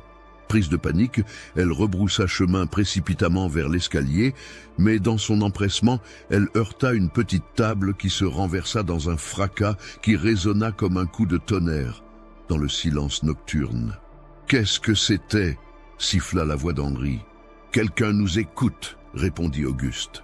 Joséphine entendit des pas précipités se diriger vers le hall. Il lui était impossible de regagner sa chambre à temps. Dans un réflexe désespéré, elle se dissimula derrière les lourdes tentures qui encadraient l'une des fenêtres du hall, retenant son souffle tandis que son cœur battait si fort qu'elle craignait qu'il ne la trahisse. Henri et Auguste firent irruption dans le hall, une chandelle à la main, scrutant l'obscurité avec des regards de prédateurs. La faible lueur de la bougie dansait sur leur visage, révélant des expressions de cruauté froide qui confirmaient les pires soupçons de Joséphine sur leur véritable nature. « Il n'y a personne », murmura Auguste après avoir inspecté les alentours. « Peut-être un chat ou un courant d'air. »« Non !» répliqua Henri d'une voix sifflante. « Cette table ne s'est pas renversée toute seule. Quelqu'un était là, quelqu'un qui a tout entendu. » Ils demeurèrent immobiles quelques instants, tendant l'oreille, puis Auguste eut une illumination. L'institutrice, elle n'est peut-être pas dans sa chambre. Vérifions. Joséphine les vit se diriger vers l'escalier et gravir les marches 4 à 4. Elle profita de cette diversion pour sortir de sa cachette et se glisser vers la porte d'entrée. Mais celle-ci était verrouillée de l'intérieur par une grosse clé que l'obscurité l'empêchait de localiser. Affolée, elle se réfugia dans la bibliothèque, dont la porte était restée entr'ouverte. Quelques minutes plus tard, elle entendit les deux frères redescendre l'escalier, manifestement très agités. « Sa chambre est vide et son lit n'a pas été défait », annonça Henri d'une voix où perçait une rage froide. « Elle a tout entendu, j'en suis certain. Il faut la retrouver immédiatement, avant qu'elle ne parvienne à s'échapper ou à donner l'alerte. Fouillons la maison de fond en comble, » déclara Auguste. « Elle ne peut pas être allée bien loin, et quand nous la tiendrons... » Il n'acheva pas sa phrase, mais le silence qui suivit était plus éloquent que toutes les menaces. Cachée derrière les rayonnages de la bibliothèque, Joséphine réfléchissait fiévreusement à sa situation. Elle était prise au piège dans une maison dont elle ne connaissait pas toutes les issues, traquée par deux hommes décidés à la tuer pour préserver leur secret. Mais ce qui l'angoissait encore davantage, c'était le sort des 3 sœurs chevaliers qui allaient certainement subir de terribles représailles dès que leur frère les soupçonnerait d'avoir tenté de communiquer avec elles. Elle entendit Henri et Auguste se séparer pour fouiller méthodiquement chaque pièce du rez-de-chaussée. Leurs pas résonnaient dans les couloirs, les portes s'ouvraient et se refermaient une à une, et elle savait qu'ils finiraient par arriver à la bibliothèque. Il lui fallait agir, et vite. Soudain, un détail lui revint en mémoire. Lors de la visite de l'après-midi, Henri avait mentionné que la bibliothèque possédait une porte donnant sur le jardin, utilisée autrefois par son grand-père qui aimait lire dehors par beau temps. Si cette porte existait toujours et n'était pas verrouillée, tâtonnant dans l'obscurité, elle explora fébrilement les murs de la vaste pièce, ses doigts courant le long des boiseries à la recherche d'une poignée ou d'un loquet. Enfin, derrière une étagère mobile, elle découvrit effectivement une petite porte dérobée. Le cœur battant, elle actionna la poignée et sentit la porte céder sous sa pression. L'air frais de la nuit caressa son visage alors qu'elle se glissait dans le jardin. Mais elle n'était pas encore tirée d'affaire. Le jardin était clos de hauts murs, et elle ne connaissait pas l'emplacement de la grille qui donnait sur la rue. De plus, Henri et Auguste n'allaient pas tarder à découvrir sa fuite et à se lancer à sa poursuite. Se dirigeant instinctivement vers la partie du jardin la plus éloignée de la maison, elle progressait à tâtons entre les massifs et les allées, cherchant désespérément une issue.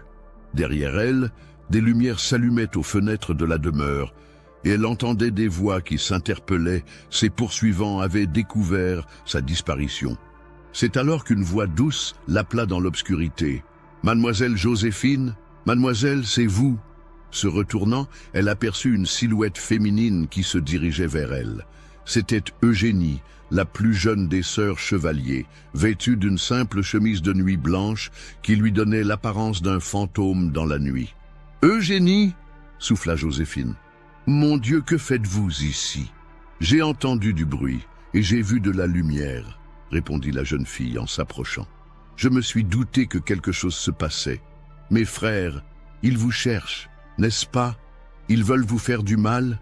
Cette question directe posée avec une lucidité terrifiante par une jeune fille de 19 ans confirma à Joséphine que ses soupçons sur la situation des sœurs Chevalier étaient fondés. « Eugénie, écoutez-moi bien, » dit-elle en saisissant les mains de la jeune fille. « Je sais ce qui se passe dans cette maison, je sais ce que vous endurez, vous et vos sœurs. Et je vais vous aider, je vous le promets.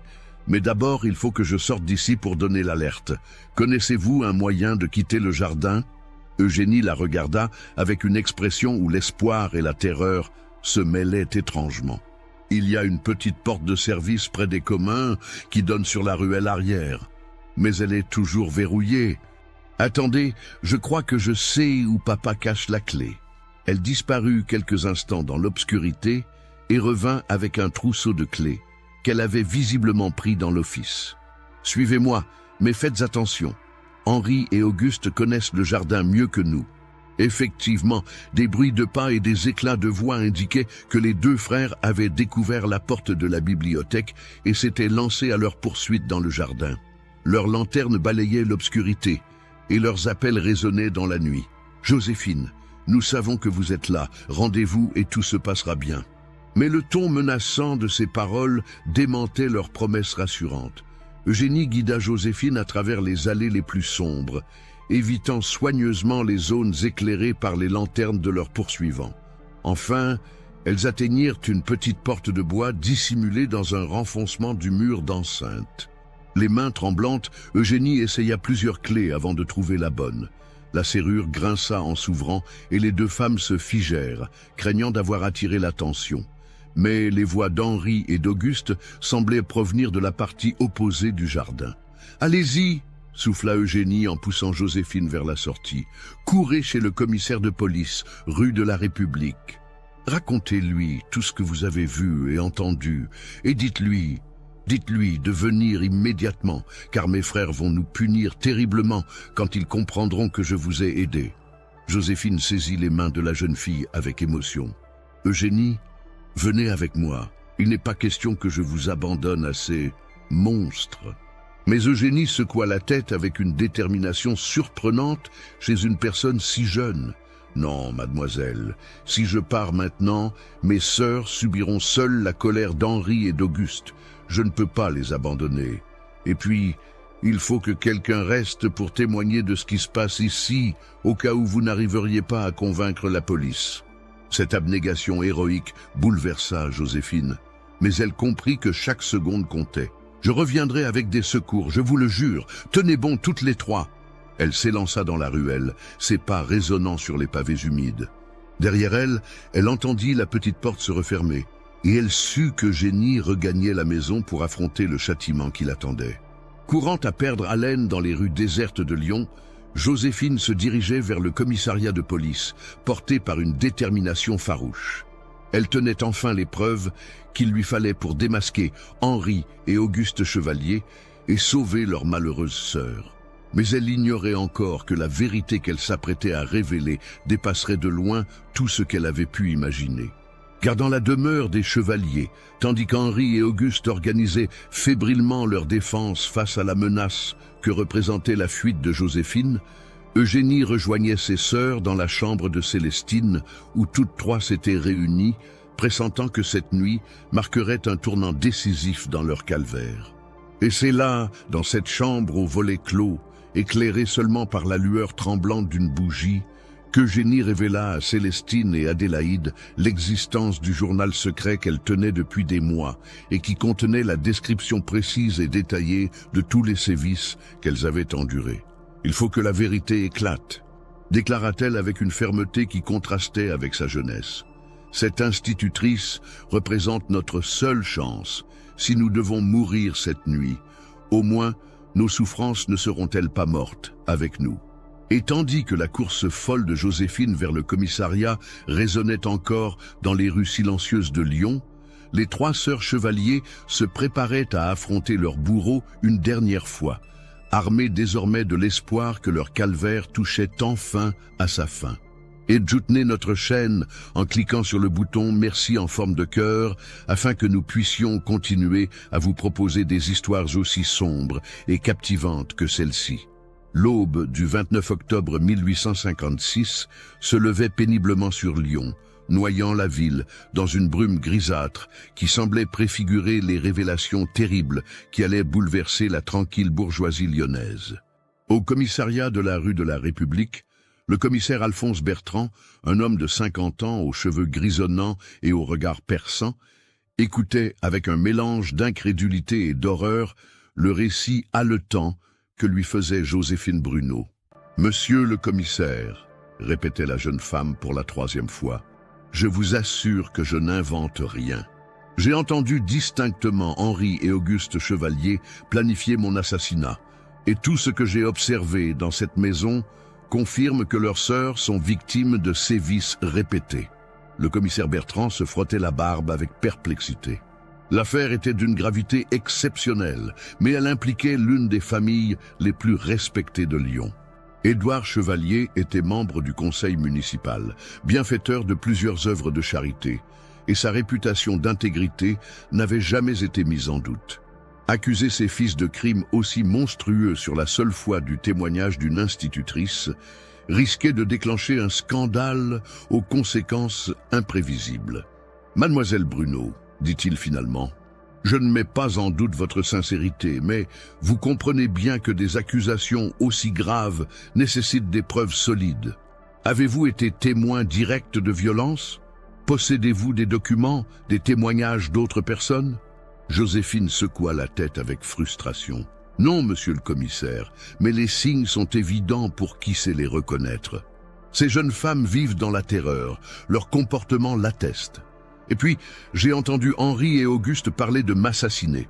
Que faut-il de plus? » « Des preuves tangibles, » répliqua le commissaire avec fermeté. « Une conversation entendue dans l'obscurité, sans témoin, ne suffira pas à convaincre un tribunal, et encore moins à justifier une perquisition chez les chevaliers. » Cette réticence des autorités révoltait Joséphine, mais elle comprenait la position délicate du commissaire.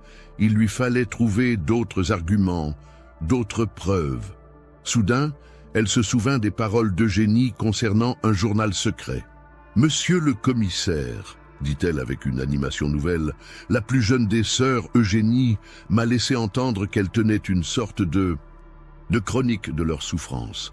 Si ce document existe, ne constituerait-il pas une preuve suffisante ?» Le commissaire Bertrand se redressa sur sa chaise. Un témoignage écrit de la main d'une victime présumée aurait effectivement une toute autre valeur juridique que les simples observations d'un tiers. « Si un tel document existe, dit-il lentement, Et si nous parvenons à le récupérer, alors oui, nous aurions matière à ouvrir une enquête officielle. Dans ce cas, il faut agir immédiatement, s'exclama Joséphine. Ces jeunes femmes sont en danger de mort. Henri et Auguste Chevalier sont capables de tout pour préserver leur secret. Après une longue réflexion, le commissaire Bertrand prit sa décision. Très bien, mademoiselle Bruno. Je vais me rendre chez les Chevaliers sous prétexte d'enquêter sur votre disparition. Officiellement, votre tante s'inquiète de ne pas vous trouver dans votre chambre ce matin. Cela me donnera l'occasion d'observer la situation et, si possible, de m'entretenir avec les demoiselles Chevalier. 1 heure plus tard, le commissaire Bertrand et 2 de ses adjoints se présentaient à la porte de la demeure Chevalier. Ce fut Henri qui les reçut, avec cette courtoisie parfaite qui caractérisait sa famille. Mais Bertrand, prévenu par Joséphine, nota immédiatement la tension qui crispait ses traits et l'éclat fiévreux de son regard. « Monsieur le commissaire, quel honneur inattendu! En quoi pouvons-nous vous être utiles ?»« Une simple vérification de routine, monsieur Chevalier, » répondit Bertrand, d'un ton neutre. « Il semblerait que mademoiselle Joséphine Bruno, qui séjournait chez vous, ait disparu durant la nuit.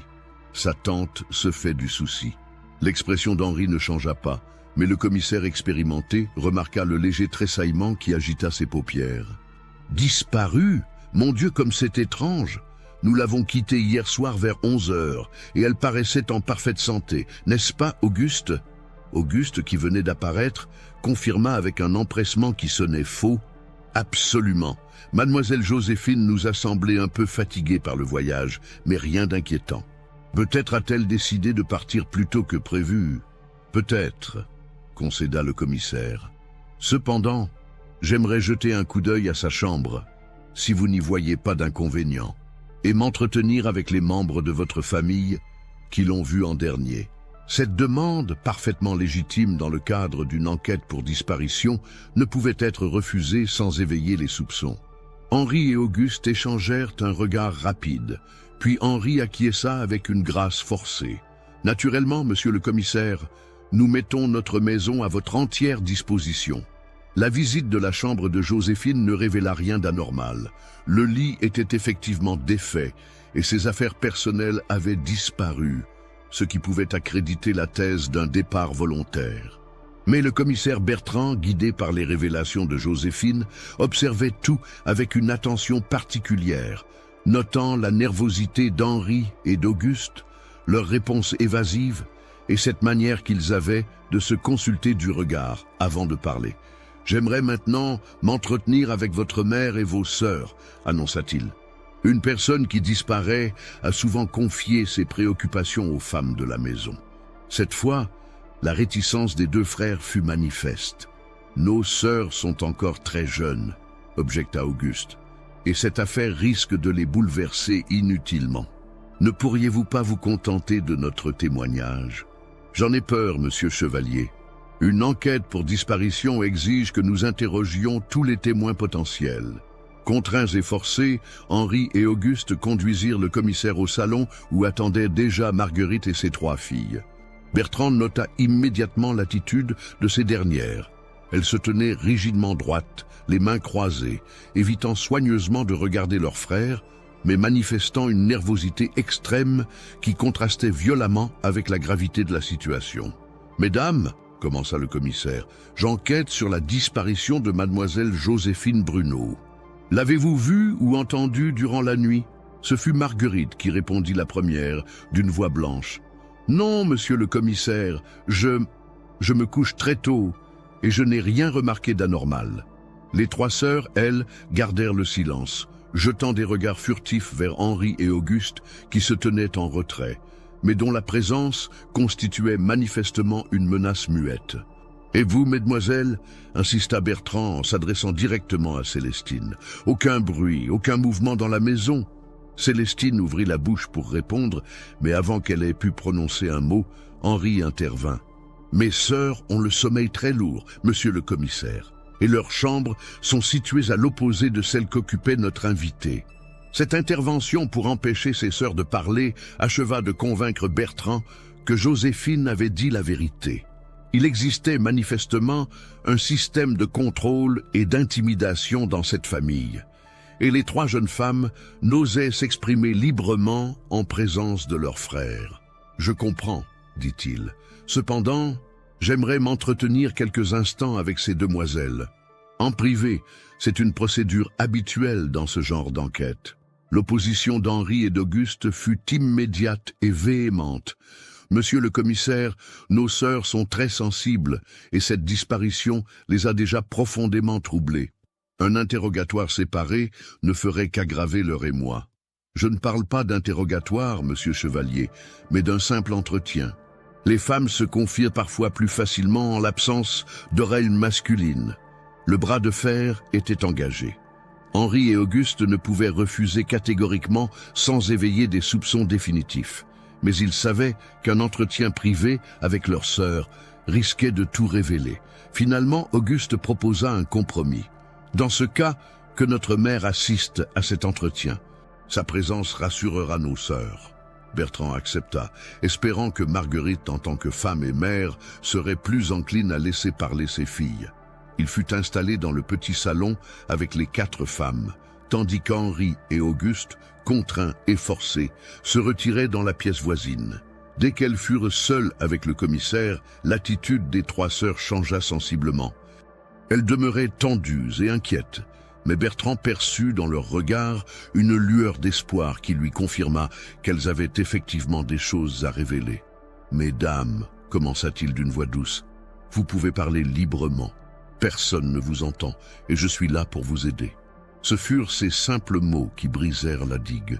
Eugénie, la plus jeune, éclata brusquement en sanglots et se jeta aux pieds du commissaire. « Monsieur le commissaire, sauvez-nous, nos frères nous font des choses horribles. Mademoiselle Joséphine a voulu nous aider et maintenant ils vont nous tuer. » Cette confession désespérée sidéra Bertrand, qui s'empressa de relever la jeune fille. « Calmez-vous, mademoiselle. Vous êtes en sécurité maintenant. De quoi vos frères sont-ils coupables ?» Mais avant qu'Eugénie ait pu répondre, Marguerite se précipita vers elle et la gifla violemment. « Tais-toi, tais-toi immédiatement. Tu ne sais plus ce que tu dis. » Cette réaction révéla à Bertrand que la mère était non seulement au courant de la situation de ses filles, mais qu'elle participait activement à leur asservissement. Il écarta fermement Marguerite et prit Eugénie dans ses bras. « Madame Chevalier, reculez. Et vous, mademoiselle Eugénie, parlez sans crainte. Que vous font vos frères ?» Entre 2 sanglots, Eugénie commença à révéler l'horreur de leur existence. Ils nous touchent de manière indécente. Ils nous frappent. Ils nous brûlent avec des bougies. Ils nous obligent à faire des choses abominables. Et quand nous résistons, ils nous enferment dans la cave, sans manger parfois pendant des jours. Célestine et Adélaïde, encouragées par le courage de leur cadette, se joignirent à ces révélations, déversant des années de souffrances accumulées. Elles racontèrent les séances nocturnes dans le salon de musique, les leçons humiliantes, les chantages permanents et cette vie de terreur qui était devenue leur quotidien. « Et personne ne vous a jamais aidé ?» demanda Bertrand, bouleversé par ces révélations. « Personne ne nous croirait, » répondit Célestine. « Henri et Auguste sont si respectés, si bien vus en société, et notre mère... » Elle jeta un regard de reproche vers Marguerite, qui pleurait silencieusement. « Notre mère préfère fermer les yeux.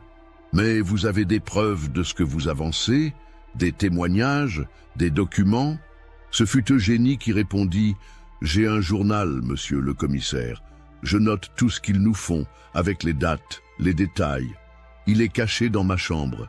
Si vous pouvez le récupérer, où exactement ? Sous une latte descellée du parquet, près de la fenêtre. Mais attention, Henri et Auguste ne doivent pas s'en douter, sinon... » Elle n'acheva pas sa phrase, mais son expression terrorisée était éloquente. Bertrand comprit qu'il tenait enfin la preuve décisive qu'il cherchait. Il fallait maintenant agir avec la plus grande prudence pour récupérer ce document sans alerter Henri et Auguste. « Mesdames, » dit-il d'une voix ferme, « je vais maintenant procéder à l'arrestation de vos frères. Mais auparavant, il me faut ce journal. Pouvez-vous m'indiquer un moyen de l'atteindre sans qu'ils s'en aperçoivent ? La fenêtre de ma chambre donne sur le toit de l'office, expliqua Eugénie. Un homme agile pourrait s'y glisser pendant que vous retiendrez mes frères au salon. Le plan était risqué, mais c'était la seule solution. Bertrand confia cette mission à l'un de ses adjoints, un ancien militaire habitué aux opérations délicates, tandis que lui-même retournerait au salon pour continuer son interrogatoire et maintenir Henri et Auguste sous surveillance. « Courage, mesdames !»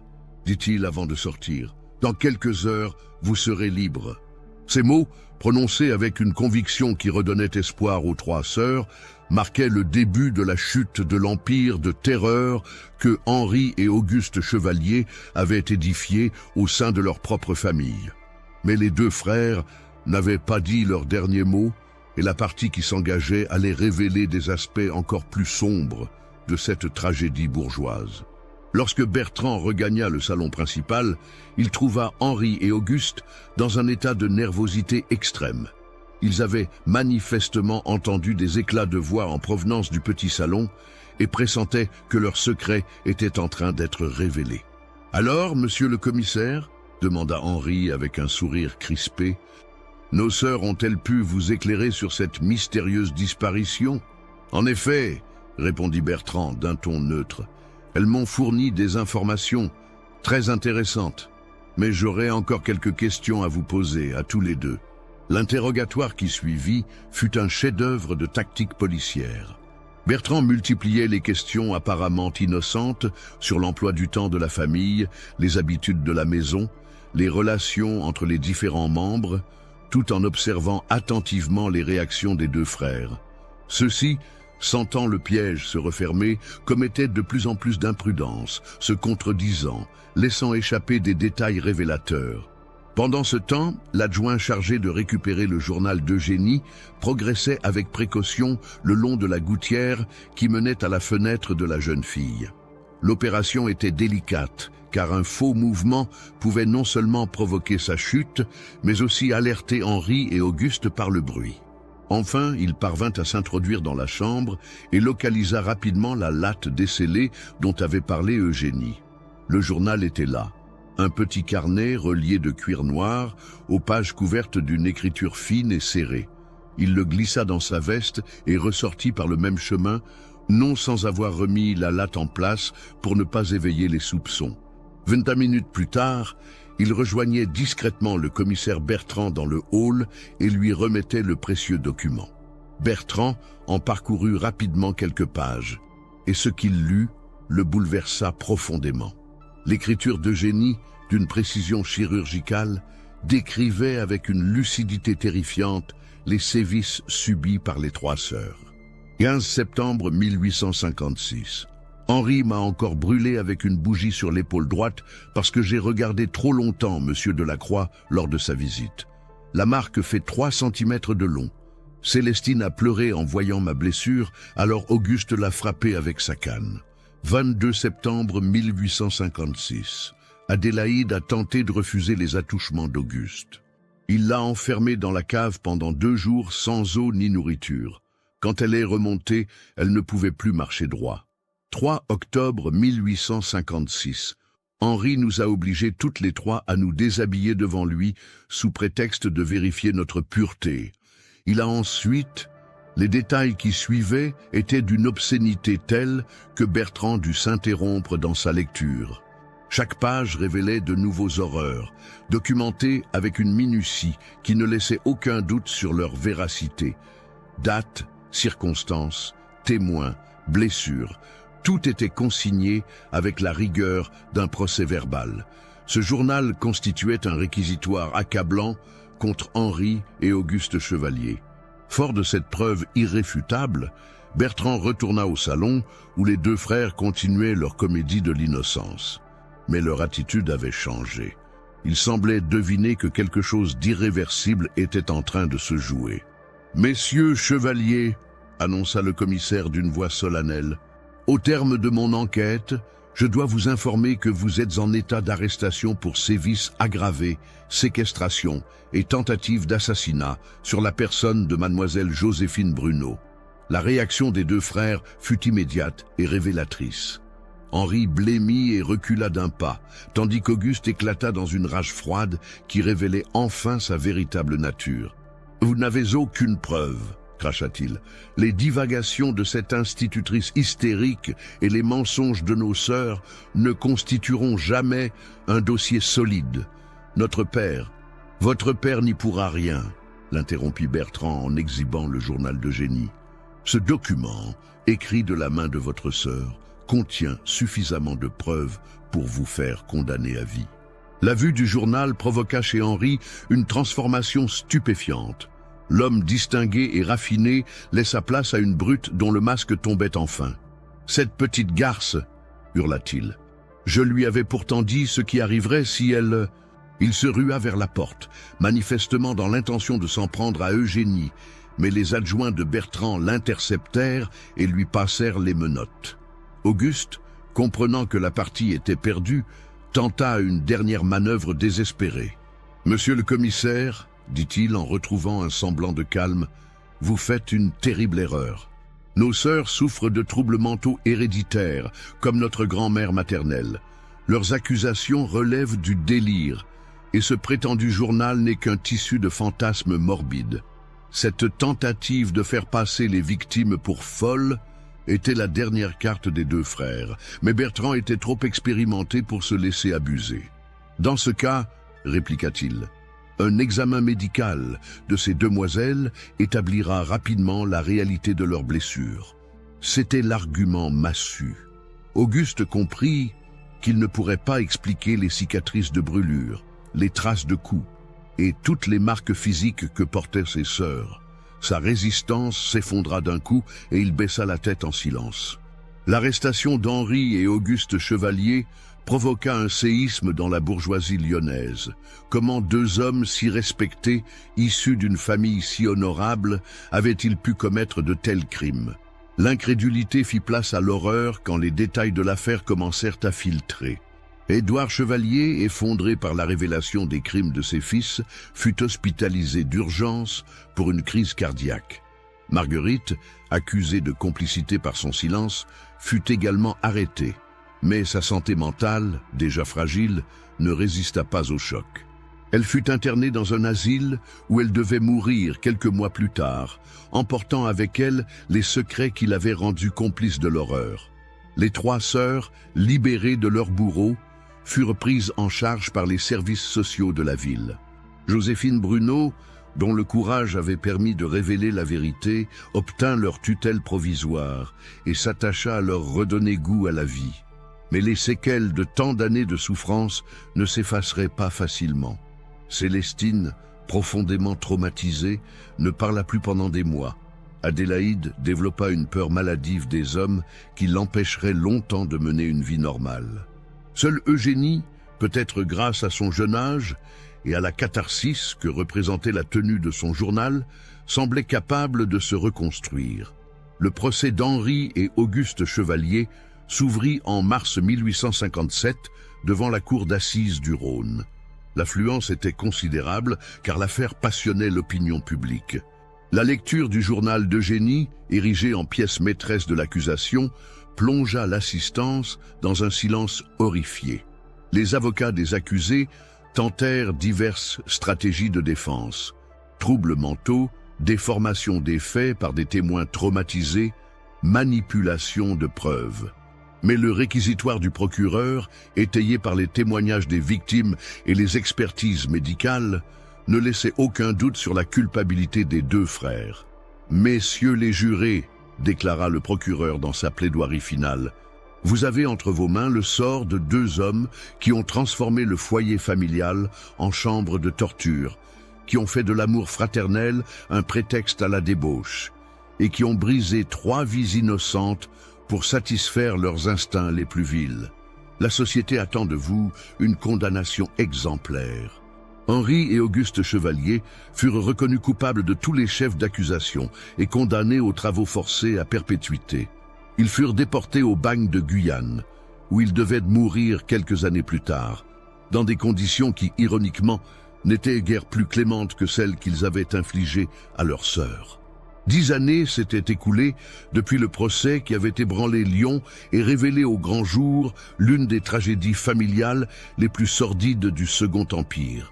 En cet automne de 1867, la ville avait repris son cours normal, mais le nom des chevaliers demeurait synonyme d'horreur dans la mémoire collective. La demeure familiale, saisie par la justice pour payer les dommages et intérêts accordés aux victimes, avait été vendue à vil prix. Personne ne voulait habiter une maison où s'étaient déroulées de telles atrocités. Elle avait finalement été transformée en pension de famille, mais même cette nouvelle destination n'avait pas réussi à effacer complètement les souvenirs qui hantaient ses murs. Joséphine Bruneau, désormais Madame Durand, depuis son mariage avec un instituteur de Villeurbanne, avait consacré sa vie à la réhabilitation des 3 sœurs chevaliers. Son dévouement et sa patience avaient porté leurs fruits. Peu à peu, les 3 jeunes femmes avaient retrouvé goût à l'existence et réappris à faire confiance au genre humain. Célestine, l'aînée, avait fini par épouser un veuf de 50 ans, père de 2 enfants, qu'il avait demandé en mariage après avoir appris son histoire par Joséphine. Cet homme, instituteur lui aussi, avait eu la délicatesse de ne jamais l'interroger sur son passé et de l'entourer d'une tendresse respectueuse qui l'avait peu à peu guéri de ses blessures les plus profondes. Elle vivait désormais à Marseille, où son époux avait obtenu une mutation et menait une existence paisible, consacrée à l'éducation de ses beaux enfants. Adélaïde avait choisi une voie différente. Incapable de supporter l'idée du mariage après les traumatismes subis, elle s'était consacrée aux œuvres de charité et avait pris le voile chez les Sœurs de la Providence. Sa vocation religieuse, née de ces épreuves, l'avait menée à créer un refuge pour les femmes victimes de violences, œuvre pionnière qui commençait à faire école dans plusieurs villes de France. Quant à Eugénie, la plus jeune, celle dont le courage avait rendu possible le dénouement de cette tragédie, elle avait épousé un jeune médecin qui connaissait son histoire et l'admirait pour sa force de caractère. Il s'était installé à Paris, où le docteur Moreau exerçait dans un quartier populaire. Eugénie l'assistait dans son travail et se spécialisait dans l'aide aux femmes et aux enfants maltraités, mettant son expérience douloureuse au service d'autres victimes.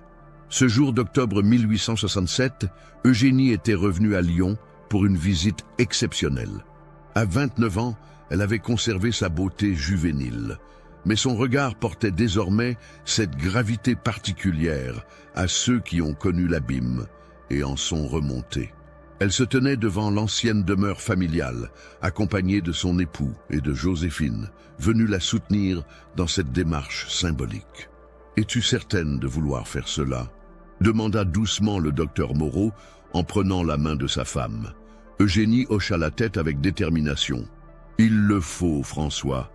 Tant que je n'aurai pas affronté ces lieux, une partie de moi restera prisonnière du passé. » Ils pénétrèrent dans l'ancienne demeure, désormais transformée en pension bourgeoise. La propriétaire, Madame Girard, une femme d'une 60aine d'années, les accueillit avec une émotion mal dissimulée. Elle connaissait l'identité de sa visiteuse et l'admirait secrètement pour son courage. « Madame Moreau, dit-elle respectueusement, vous êtes chez vous ici, prenez tout le temps qu'il vous faut. » Eugénie parcourut lentement les pièces de son enfance, transformées mais encore reconnaissables. Le grand salon où se déroulaient les réceptions hypocrites était devenu un parloir pour les pensionnaires. La salle à manger où régnait un silence oppressant accueillait maintenant les conversations animées des locataires. Chaque pièce racontait une nouvelle histoire, plus heureuse, qui effaçait peu à peu les souvenirs douloureux. Mais c'est en arrivant devant l'ancien salon de musique qu'Eugénie s'arrêta, le visage blême. Cette pièce, théâtre de leurs pires souffrances, était restée quasiment inchangée. Le piano était toujours là, ainsi que les fauteuils où trônaient Henri et Auguste lors de leur réunion de famille. « Attendez-moi ici, dit-elle à ses compagnons. Il faut que j'y aille seule. » Elle poussa la porte et pénétra dans la pièce maudite. Ses pas résonnèrent étrangement sur le parquet ciré, éveillant l'écho de pas anciens, de cris étouffés, de pleurs désespérés. Mais au lieu de la terreur attendue, elle ressentit une étrange paix intérieure. Debout au centre de la pièce, elle ferma les yeux et laissa remonter les souvenirs. Mais cette fois, il ne l'accablait plus. Elle revoyait ses sœurs et elle-même, agenouillées en chemise de nuit, tremblant de froid et de peur. Mais elle voyait aussi leur courage secret, leur solidarité silencieuse et cette flamme indomptable qui avait fini par triompher de leur bourreau. « Nous avons gagné !» murmura-t-elle dans le silence de la pièce. « Nous avons survécu et vous êtes morts dans l'ignominie. La justice a triomphé. » Elle ouvrit les yeux et s'approcha du piano. Ses doigts effleurèrent les touches jaunies et spontanément, elle se mit à jouer. C'était une mélodie de Schumann, celle-là même qu'elle interprétait autrefois lors des réceptions, sous le regard concupissant de ses frères. Mais aujourd'hui, cette musique exprimait la liberté retrouvée, la dignité restaurée, l'espoir renaissant. Quand elle ressortit du salon de musique, ses compagnons virent immédiatement qu'une transformation s'était opérée en elle. Son visage rayonnait d'une sérénité nouvelle, comme si un poids immense venait de quitter ses épaules. « C'est terminé », dit-elle simplement. « Je suis libre. » Cette visite marquait symboliquement la fin d'un chapitre douloureux et l'ouverture d'un avenir apaisé. En sortant de l'ancienne demeure familiale, Eugénie savait qu'elle n'y reviendrait plus jamais. Elle avait affronté ses démons et les avait vaincus. Les années qui suivirent confirmèrent cette libération. Eugénie et son époux eurent 3 enfants, qu'ils élevèrent dans l'amour et le respect, transmettant par leur exemple les valeurs de justice et de compassion. Leur maison parisienne devint un refuge pour de nombreuses personnes en détresse, et leur engagement social inspira toute une génération de médecins et de travailleurs sociaux. Célestine, de son côté, trouva dans la maternité adoptive l'épanouissement que ses traumatismes lui avaient longtemps interdit. Ses beaux enfants, puis ses propres enfants nés de son union tardive, grandirent dans un foyer où régnait la tendresse et la sécurité. Elle ne parlait jamais de son passé, mais sa manière d'aimer et de protéger ses enfants trahissait la profondeur de ses blessures anciennes et la force de sa guérison. Adélaïde, dans son couvent, développa une œuvre remarquable d'aide aux femmes victimes de violences. Son refuge lyonnais devint un modèle imité dans toute la France, et sa méthode d'accompagnement psychologique, révolutionnaire pour l'époque, jeta les bases de ce qui deviendrait plus tard la prise en charge moderne des traumatismes. Elle mourut en 1895, entourée de l'affection de centaines de femmes qu'elle avait aidées à reconstruire leur vie. Joséphine, l'héroïne discrète de cette tragédie, continua son œuvre d'institutrice avec une passion renouvelée. Son expérience chez les chevaliers l'avait rendue particulièrement attentive aux signes de maltraitance chez ses élèves, et elle sauva ainsi de nombreux enfants d'un sort similaire à celui des 3 sœurs. Elle forma toute une génération d'enseignants à la détection précoce des violences familiales, contribuant à faire évoluer les mentalités de son époque. L'affaire Chevalier eut des répercussions durables sur la société lyonnaise et française. Elle contribua à lever le voile sur les violences domestiques, sujet jusqu'alors tabou, et à faire évoluer la législation protégeant les victimes de sévices familiaux. Le témoignage d'Eugénie, publié anonymement quelques années après le procès sous le titre « Journal d'une survivante », devint un document de référence pour les juristes et les médecins s'intéressant au traumatisme psychologique.